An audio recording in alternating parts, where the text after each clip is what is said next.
Welcome to the 8th lesson to create your first multiplayer game with VRChat and Unity. Let's start with the goal summary. In this lesson we are going to implement a synchronized game timer. This game timer is going to be visible during the gameplay, and it will tell how much remaining time is left until the end of the game.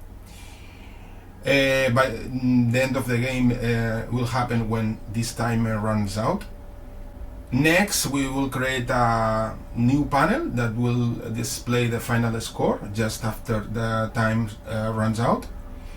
And we are going to program a transition to the reload state, where we will reload everything to start over. We will reset the players, the balls, the teams, the HUD. We will return to the organization state to organize a brand new match. Okay, so let's start with the learning objectives. We are going to learn about create and synchronize a countdown timer. We are going to stop the gameplay at time expiration. We are going to calculate who wins, loses, or if there is a draw based on the score. We are going to display the final score in a new panel in the UI. And we are going to learn about resetting the whole thing to the organization state. We are going to deliver the next: a visible timer in the HUD, a game over transition at the end of the time, a display panel where to show the final score. We will implement a game state cleanup. And finally, we will implement a way to return to the organization state. The general description of this lesson is as follows. The game will end after a period of time. Then we should report to all the players when the game is over and show the final score, and automatically reset after a short period of time the environment to start a new game.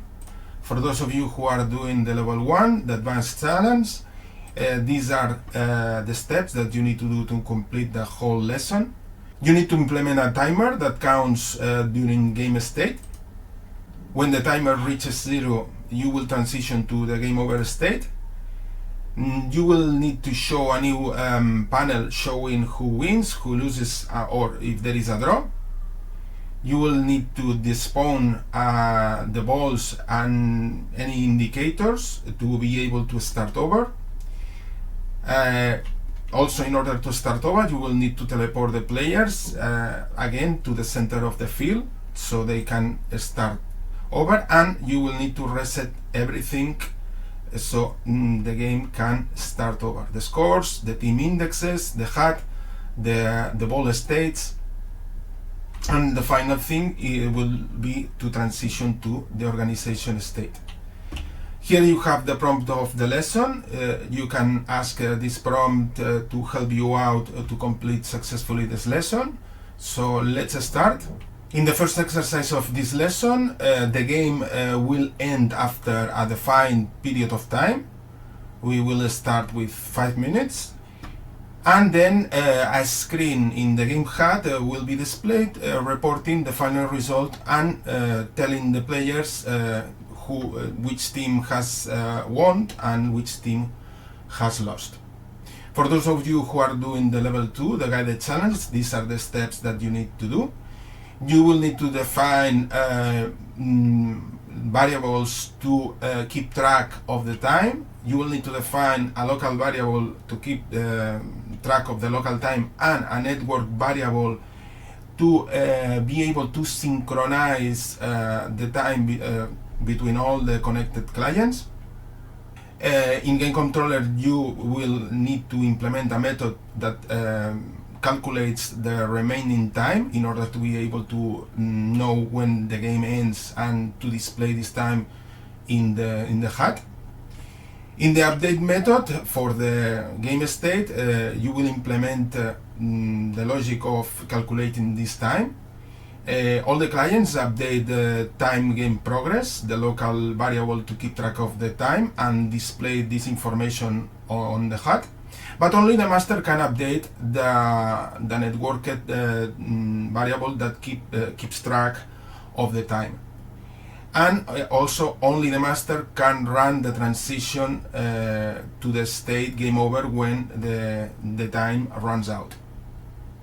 Now in the game HUD, you will need to create a new text field in order to display the amount of time until the game ends, and you will need to implement a method, a public method, so from game controller we can set this value. Okay, so back in game controller with the previously implemented set time, you will call it in order to update that time. I recommend you to first test it in the Unity editor with a reduced amount of time, just test it with 10 seconds, and then repeat the test with multiple VRChat instances to verify that all the clients are synchronized and the transition to the game over state is properly performed. So let's go with the level 3 step by step. Let's start by implementing the variables that will keep track of the time in the game controller.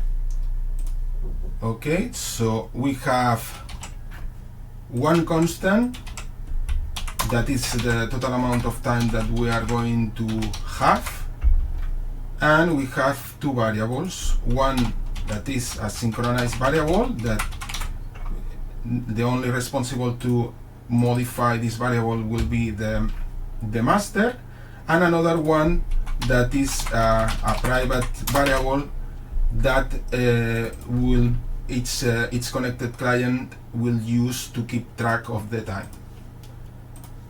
Next, we are going to implement the function getRemainingTime that will allow us to find out how close are from the game's end, and this value it will be used to display the amount of remaining time in the HUD.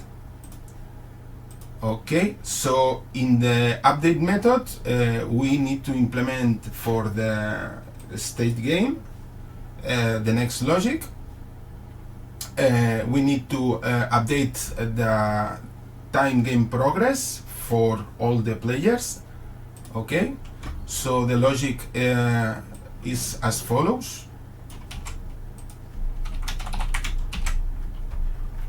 So the time game progress is a private local variable that all the clients are going to update, and only the master will modify the time progress network. When the time game progress is bigger than the total amount of time for the game, we will transition to the game over state. Okay? And if we are still on the game, we will keep doing the previous logic that was checking the player-to-player collision. So next, in the game HUD script, we are going to add a new text field. So let's go to the game object in the scene, and we are going to add a new text field just below the score. We are going to move this right here, and we are going to create a new text field that will name it as time, that we will place right here, and maybe we can set the alignment to the center, since this is going to display something like this, and make it slightly bigger so it's visible. Okay, the next thing that we need to do is that in the game HUD we need to create a serialized member to make reference to that text field that we have just created. Okay, and we have to implement a public method in order to be able to set up the value of that text field. So we have this method that will allow us to format a time in the format that we want to display. Okay, So back in the game controller, we are going to use the method we have just implemented. So just after the time has been updated, we check how remaining time is there, and we will set the value on the game HUD with the remaining time. So in order to be able to check that we are transitioning to the right game over state, instead of 5 minutes, we are going with 10 seconds, and we will be able to test way faster the transition to the game over state. Back in the Unity editor, we have to remember to set the new text field that we have created to display the time in the game HUD. Okay, so we set the time here, and we are ready to go. So we can proceed to run the editor, and let's click on Start Game, and let's observe the timer.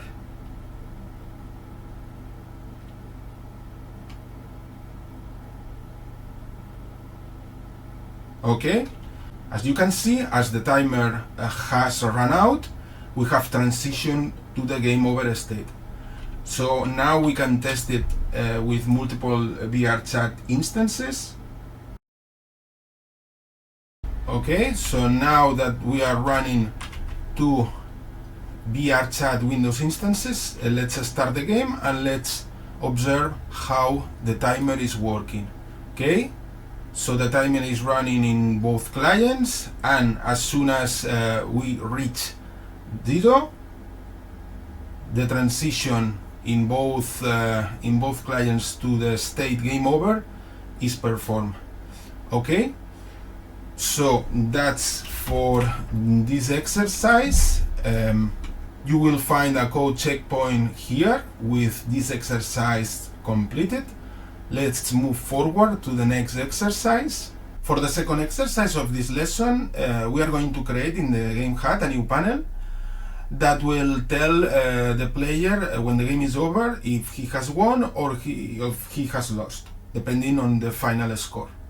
For those of you who are doing the level 2, the guided challenge, you will need to create all the necessary elements both in the game object, in the scene, and in the script in order to create this new panel. Just remember that we need to display the score for each team and a text message in order to tell the player if he has won or if he has lost. In the game HUD, we are going to create a public method that will be named show game over, with the final result. If the player has won, win; if he has lost, lost, and the score for the red and blue team. Okay. In the game controller script, when we are changing to the game over state, we are going to calculate for the local player what message he is going to get. If he is going to win, lose, or there is a draw in the game. And we will call the previously defined method on the game HUD called show game over. Next, you will need to change to the reload state and make disappear this panel after 5 seconds. And in the reload state, you will have to despawn all the balls using the method also despawn all identification balls and reset player indexes in order to be able to organize the next team formation. You can test all of this in the Unity editor, at least for the victory and draw results, and you will need to use multiple VRChat instances in order to verify, in this case, the lose state. So let's move forward with the level 3 challenge, and let's do it step by step. So let's start by creating the game object structure for this new panel where we will show the final score. Okay, so what we are going to do is just almost make a duplicate of the current panel. in order to make this new panel to display the final score. So let's do it.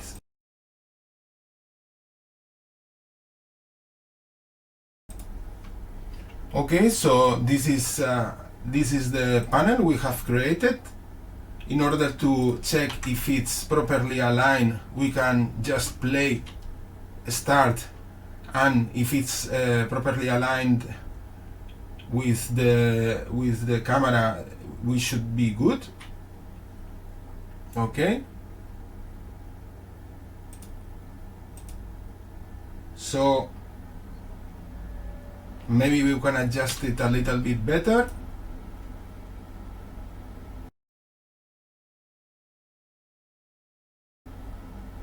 So we are going to need to implement these new variables in the game HUD that will make a reference to the panel that we have just created.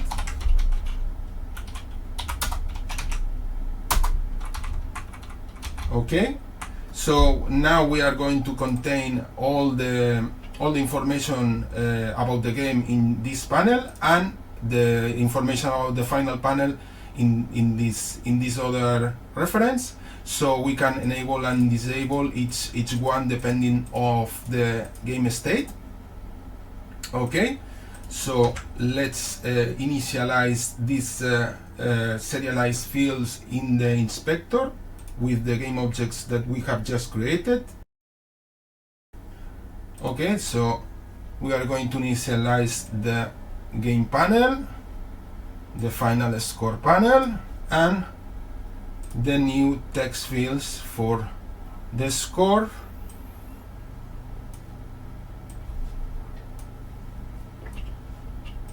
and the information about the victory, defeat, or draw.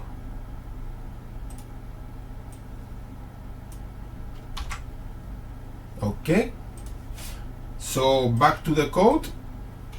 We are going to define a new enum in order to use it to properly identify each game result,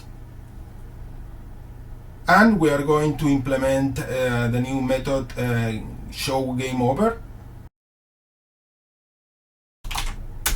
And in show game over, what we are doing here is considering the result we are providing.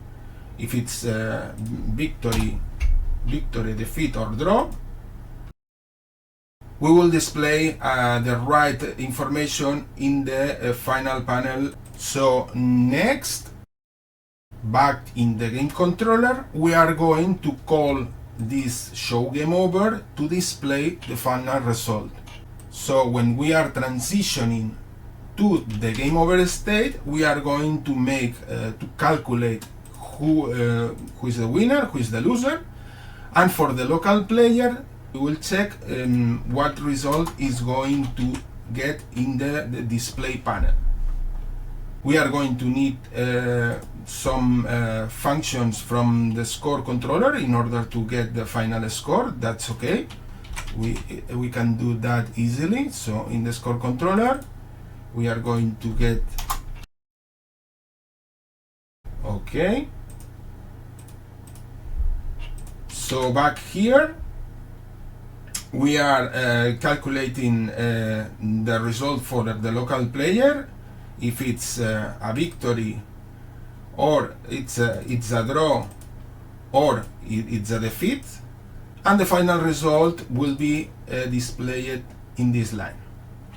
What we need to do next is that we are going to transition after 5 seconds of being in the state game over, we are going to transition to the reload state, and we are going to do that in the update method. Okay, so for the state game over, we are going to check how much time has passed, and if has passed more than 5 seconds, the master will change the state for all the clients to the reload state. We will need to make some other changes. For example, when we are changing the state, we are going to reset the progress time. Okay, and we are going to call to show the game HUD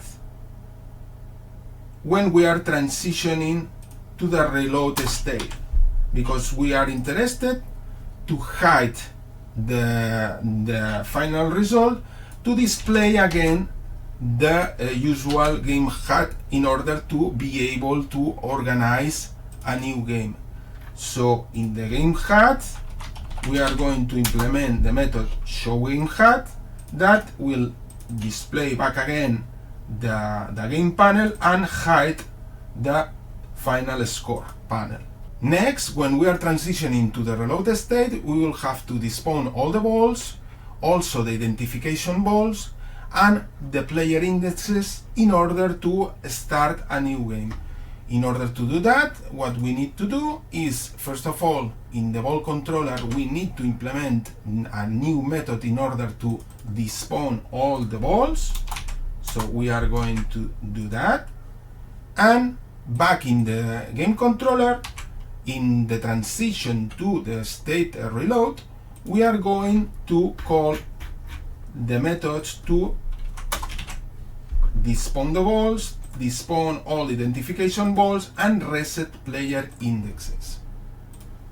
So next we can test the behavior of victory and draw in the Unity editor. So let's do that. As you can see, we have forget to hide the panel of the final score, so let's fix that. We are going to, in the initialization of the game HUD, we are going just to call showGameHUD at the start in order to hide the final score panel. So now we can proceed to test it in the Unity editor. The first test that we are going to do is running out of time to force a draw. The score of both teams is going to be 0, so we are forcing a draw. So let's start the game and wait for 10 seconds, and after these 10 seconds the final score panel should display a draw. So far so good. Okay, and we are back to show the usual game HUD after just 5 seconds. Okay, so let's test the victory. So let's force the victory scenario. So I press start. Since I only have 10 seconds, I pick the ball and I go straight to the goal area of the blue team in order to score. And the final score is now displayed, and the right message is properly displayed in the final score panel. Okay, so now the next test is about to test with multiple VRChat Windows instances. So let's go. So we have created 2 VRChat Windows instances, and since we only have 10 seconds in order to score, we need to be fast. So let's go. I am on the red team. I need to score before the time runs out. Okay, I have a score, so I get a victory and my rival gets a defeat. And both of us reload the usual game HUD. So we have completed this lesson. You can get a code checkpoint with this exercise complete in this link. And let's move forward with the last exercise of this lesson. In the last exercise of this lesson, we are going to reload the game and organize a new game. The players will respawn close to the center of the game field, facing the center, with the button start already visible to be able to start a new game. For those of you who are doing the level 2, the guided challenge, these are the steps that you need to do in order to complete the exercise. In the game controller script, in the state reload, After just 1 second, you will change the state to the organization state. Next, you will create an invisible respawn object that you will use to teleport all the players when we change to the reload state. In the game controller script, you will create a private serialized member that will point to that invisible respawn game object. When changing to the reload state, you should teleport the players to the previously created respawn position and face them towards the center of the field and reset the state in regards to the number of players, the score controller, and the game HUD. Still in the reload state, the last action we will perform is to call a function named reassign existing players that will retrieve all the existing players and will perform a new method that you are going to implement, assign new players.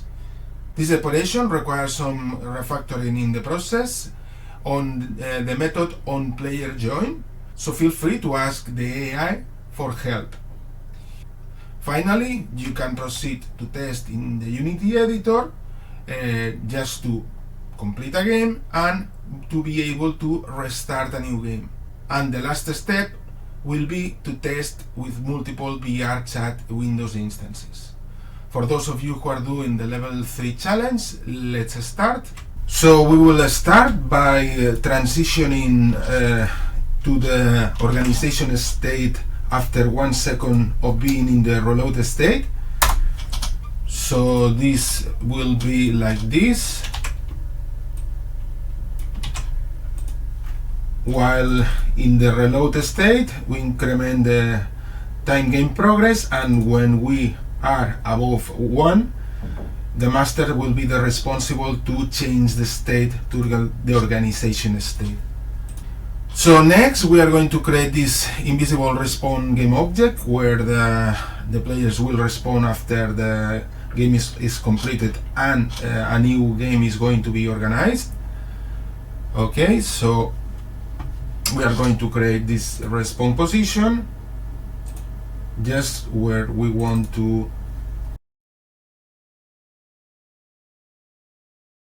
So we have created this respawn position and we need to link it with the game controller.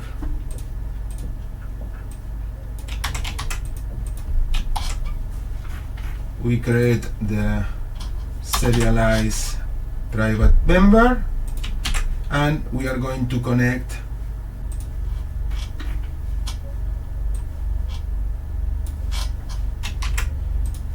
so next, when we're changing to the reload state, we should teleport the players to the previously created respawn position and face them towards the center of the game field. Also, we need to reset all the state in order to be able to properly start over. Okay, so what we are going to do is that in the state changed for the reload state, we are going to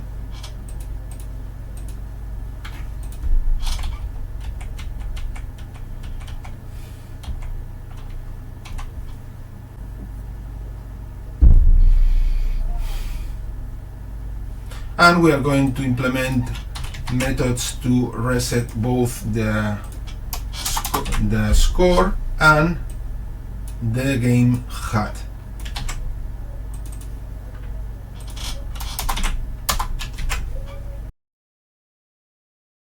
Next, we are going to do some heavy refactoring, so feel free to ask the AI for help in order to fix any issue you may face. We are going to refactor onPlayerJoin, so let's do it.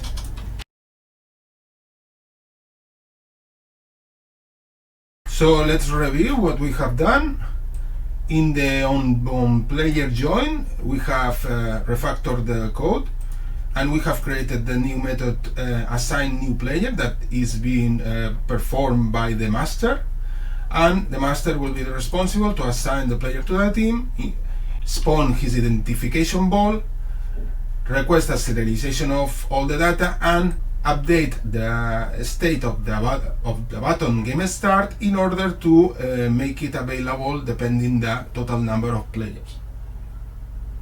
We have created this new method, reassign existing players, that it will be called in the reload state.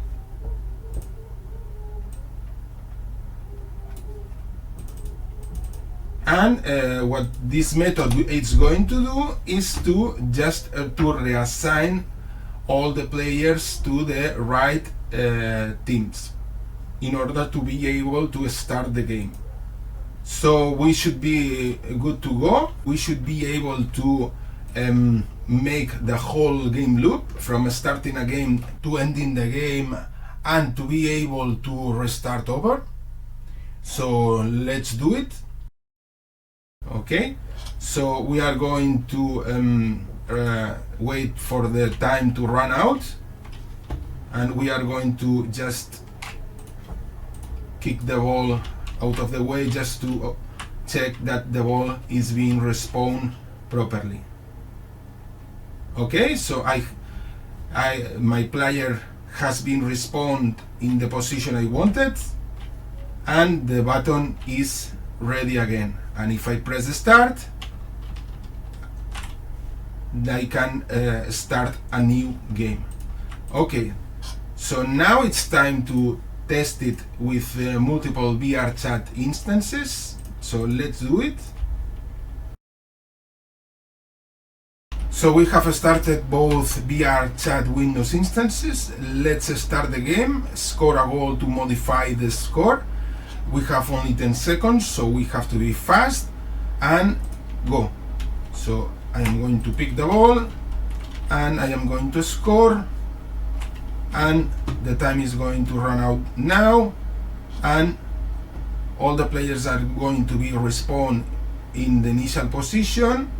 So both players are respawning in the position I wanted, so the next game can start over again.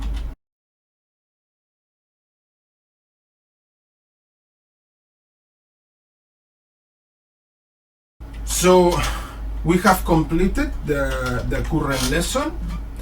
You have here a link to a code checkpoint with all the exercise done so far. And in this lesson we have completed a synchronized game timer. We have created a transition to the game over state in order to display a panel with the final score. We have created a clean reset logic in order to be able to restart a new game. In conclusion, we have created a full replayable loop in order for the game to go on without issues. You can have here several questions in case that you want to check your knowledge about this lesson, and here you can provide some feedback to help us in order to improve.